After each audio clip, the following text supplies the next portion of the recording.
नमस्कार, मी पल्लवी. आज आपण घावन म्हणजेच आंबोळी तयार करूया. यासाठी 1 किलो साधे तांदूळ घेतले आहेत.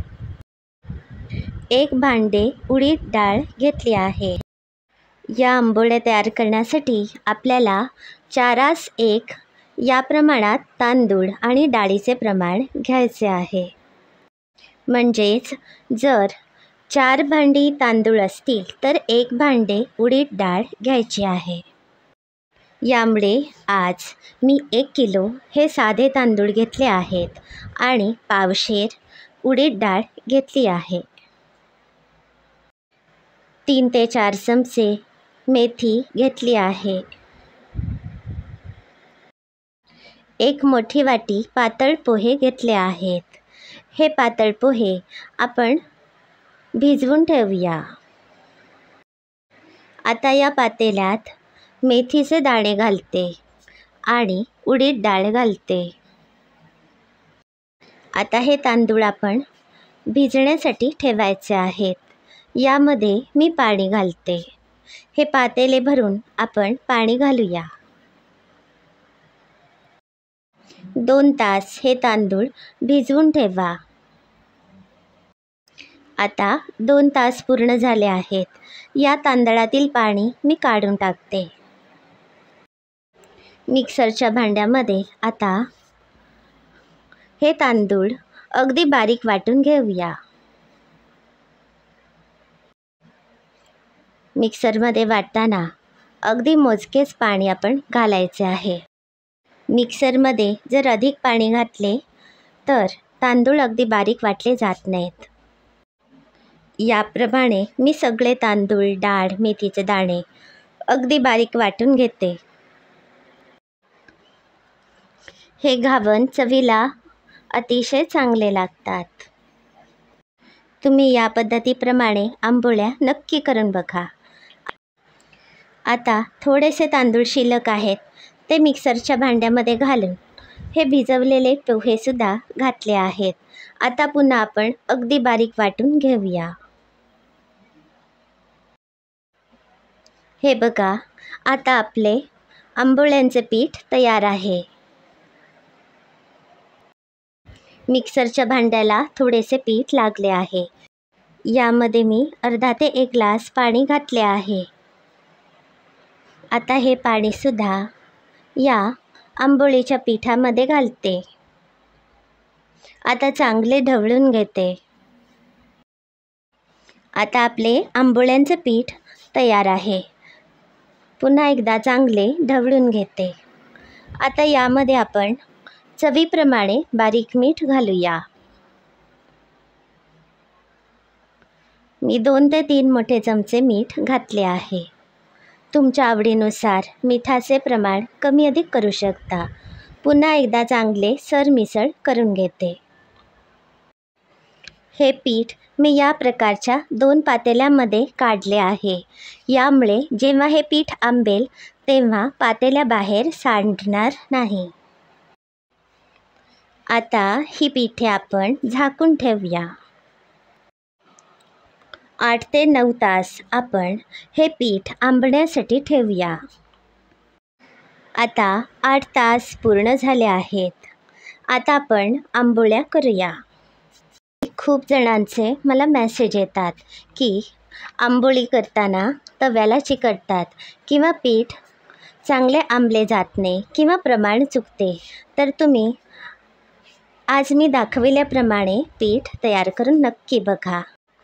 आज मी तुम्हाला आंबोळी करण्याआधी तव्याला तेल लावण्याच्या वेगवेगळ्या पद्धती शेअर करणार आहे. या पद्धती तुम्हाला नक्की आवडतील. यापैकी जी पद्धत तुम्हाला आवडेल त्या पद्धतीने तुम्ही डोसे किंवा घावन तयार करू शकता. सगळ्यात आधी आपण अळूचा देठ काढून आणूया. हे बघा, हे खूप सारे अळू इथे आहेत. तुम्ही तुमच्याकडे जो अळू असेल त्या अळूचा देठ घेऊ शकता. तव्याला जर तेल अधिक लागले तरी आंबोळी नीट पसरवता येत नाही. यामुळे अळूचा देठ आपण यासाठी वापरू शकतो. मी अळूचा देठ घेतला आहे. याबरोबरच एक केळीचे मोठे पानसुद्धा काढून आणणार आहे. आता मी स्वयंपाकघरात पोहोचले आहे. हा आहे अळूचा देठ. हे केळीचे पानसुद्धा मी आणले आहे. हा केळीच्या पानांचा देठ आहे. एक वीतभर केळीचा देठ कापून घेतला आहे. त्यानंतर याप्रमाणे केळीच्या देठाचे एक टोक तिरके कापायचे आहे. यासाठी मी सुरीचा वापर केला आहे. हा तव्याला तेल लावण्यासाठीचा पहिला प्रकार आहे. आता आपण दुसरा प्रकार बघूया. हे केळीचे पान मी आणले आहे. हे केळीचे पान खूपच मोठे आहे आणि समोरील भाग आपण जेवण्यासाठी घेऊ शकतो. यामुळे याचा खालील भाग याप्रमाणे मी काढून घेतला आहे. आता आपण गॅसवर हे केळीचे पान गरम करूया. केळीच्या पानाची मागील बाजू याप्रमाणे वरच्या बाजूला ठेवायची आहे आणि याप्रमाणे पान गरम करायचे आहे. या पानाची लहानशी पट्टीसुद्धा मी काढली होती. तीसुद्धा आपण गरम करूया. आता केळीचे पान आणि ही पट्टी आपण गरम करून घेतली आहे. आता आपण पान दुमडूया. पानाची मागील बाजू वर राहायला हवी. आता याप्रमाणे पान दुमडून घ्यायचे आहे. आपण मगाशी जी केळीच्या पानाची पट्टी गरम केली होती ती पट्टी घेऊन या पानाला याप्रमाणे असे बांधायचे आहे. आता आपण दुसरा प्रकार बघितला आहे. आता आपण तिसरा प्रकार बघूया. हा अळूचा देठ मी घेतला आहे. हे अळूचे पान आपण आमटी किंवा भाजीसाठी वापरू शकतो. या अळूचा देठ याप्रमाणे वीतभर कापून घेतला आहे.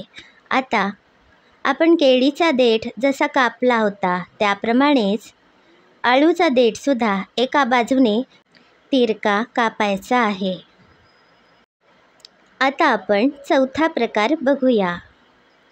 ही सुपारीच्या झाडाची वेरी आहे. या वेरीची लहानशी पट्टी मी काढून घेतली आहे. ही बघू शकता.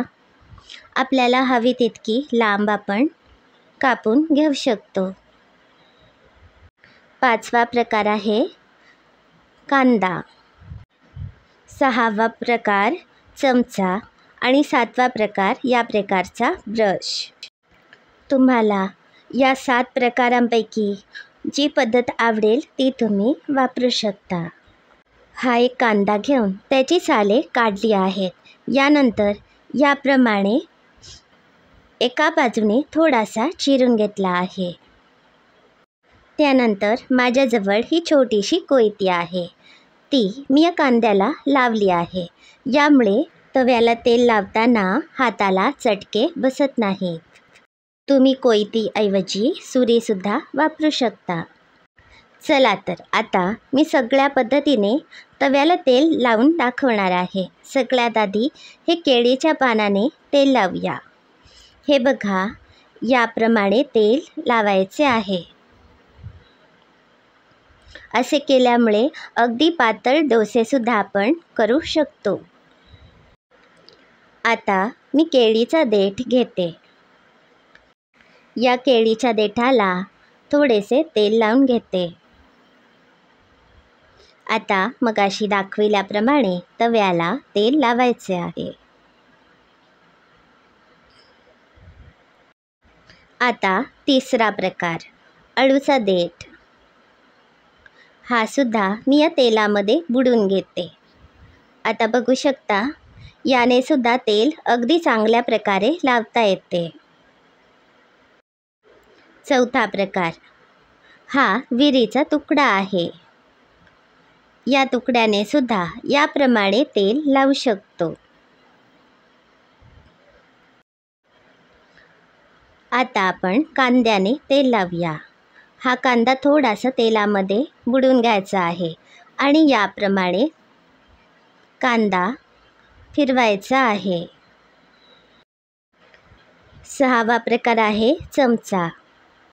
पण शक्यतो चमच्याने तव्याला तेल लावू नका. यामुळे तेलही अधिक लागते आणि घावन नीट पसरवता येत नाहीत. 7वा प्रकार आहे सिलिकॉन ब्रश. तुम्हाला यापैकी कोणती पद्धत आवडेल ती पद्धत तुम्ही वापरू शकता. शक्यतो रात्रीच तव्याला तेल लावून ठेवा. यामुळे घावन तव्याला चिकटत नाहीत. मगाशी तुम्हाला तव्याला तेल लावण्याच्या ज्या 7 पद्धती दाखवल्या त्यापैकी तुम्हाला कोणती पद्धत आवडली हे कमेंट बॉक्समध्ये नक्की सांगा. सगळ्या प्रकारांनी तेल लावताना माझा तवासुद्धा आता चांगला तापला आहे. आज मी एकाच पिठापासून वेगवेगळे डोसे तयार करून दाखवणार आहे. चला तर आता आपण सुरुवात करूया. सगळ्यात आधी आपण प्लेन डोसा तयार करूया. हे बघा, याप्रमाणे माझ्याजवळ 2 प्रकारचे डाव आहेत. एक अगदी गोलाकार आहे आणि दुसरा डाव मागच्या बाजूला सपाट आहे. तर आपण आज डोशांसाठी मागच्या बाजूने सपाट असलेला डाव घेऊया. यामुळे आपल्याला घावन किंवा डोसे चांगले पसरवता येतात. सध्या उन्हाळा सुरू असल्यामुळे आपले पीठ चांगले आंबले आहे. जर पीठ चांगले आंबले असेल तर डोसेसुद्धा खूपच छान होतात. पाण्याचे प्रमाणसुद्धा अगदी बरोबर आहे. या डावातून याप्रमाणे असे पीठ पडायला हवे. तर हे पीठ आपले डोशांसाठी तयार आहे. तेल आपण मगाशीच लावून घेतलं होतं. यामुळे आता हे पीठ याप्रमाणे तव्याला पसरवायचे आहे. आता या डोशावर मी फुटाण्याची चटणी याप्रमाणे पसरवून घालते. तुमच्याजवळ जर शेंगदाणा चटणी असेल तर तीसुद्धा तुम्ही यावर घालू शकता. आता झाकण ठेवून एक वाफ देऊया. प्लेन डोसा करताना एकच बाजू आपण भाजून घ्यायची आहे. आता यावर थोडेसे तूप घालते. याऐवजी तेल किंवा लोणीसुद्धा घालू शकता. आता याप्रमाणे मी नीट पसरवून घेते. आता आपला प्लेन डोसा तयार आहे. मी बाजूला काढते.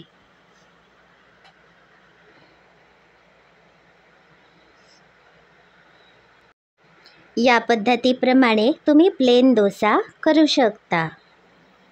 आता आपण कर्नाटक स्पेशल उत्तप्पा तयार करूया.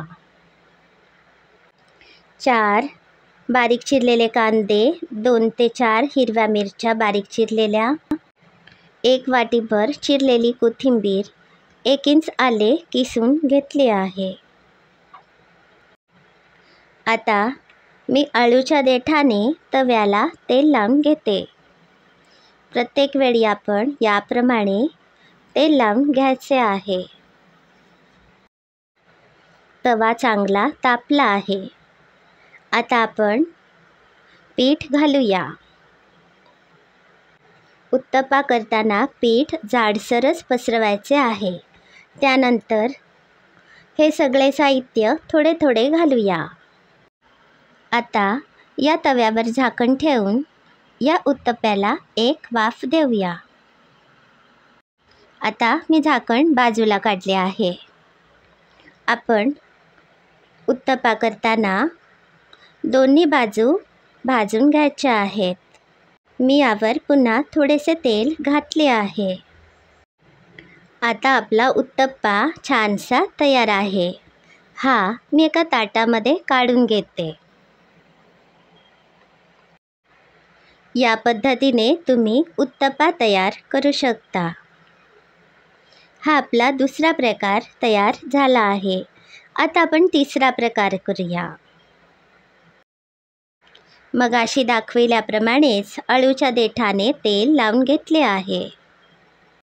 आता एक डावभर पीठ घेऊन याप्रमाणे अगदी पातळ डोसा आपण तयार करूया। थोडेसे तेल घालते। आता झाकण ठेवून एक वाफ देऊया। हा आपला प्लेन डोसा तयार आहे। यावर आपण चटणी घातलेली नाही आहे, तरीसुद्धा हा डोसा चवीला छान लागतो। आता आपण तिसरा प्रकार करूया, बेण्णे डोसा।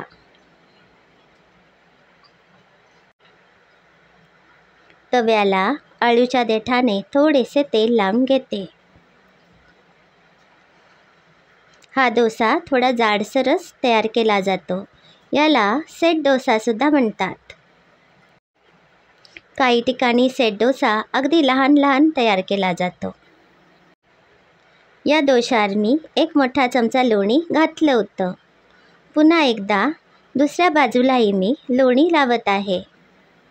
दोन्ही बाजूने चांगला भाजून घेऊया। आता बघू शकता आपला बेण्णे डोसा तयार आहे, म्हणजेच लोणी डोसा तयार आहे। आता आपण चौथा प्रकार करूया। मी पुन्हा एकदा तव्याला तेल लावून घेतलं आहे। आता या डोशासाठी सुद्धा पीठ अगदी जाडसरच आपण घालूया। आता एक वाफ देऊया। आता मी झाकण बाजूला काढते। आता यावर आपण तूप घालूया।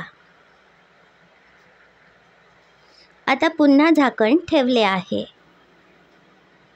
काही वेळाने झाकण काढून आपण या डोशाच्या दोन्ही बाजूसुद्धा चांगल्या भाजून घेऊया। आवडत असेल तर पुन्हा तूप तुम्ही यावर घालू शकता। हा आपला तूप डोसा तयार आहे। जर तुम्हाला मसाला डोसा आवडत असेल तर मगाशी मी प्लेन डोसा जो दाखवला होता त्यावर बटाट्याची भाजी घातली तर मसाला डोसा तुम्ही तयार करू शकता। एकाच पिठापासून याप्रमाणे अनेक प्रकारे आपण डोसे तयार करू शकतो। तुम्हाला यापैकी कोणती पद्धत आवडली हे नक्की सांगा। आजचा व्हिडिओ खूपच मोठा झाला आहे, तरी तुम्ही हा व्हिडिओ पूर्ण बघितल्याबद्दल तुमचे मनापासून धन्यवाद।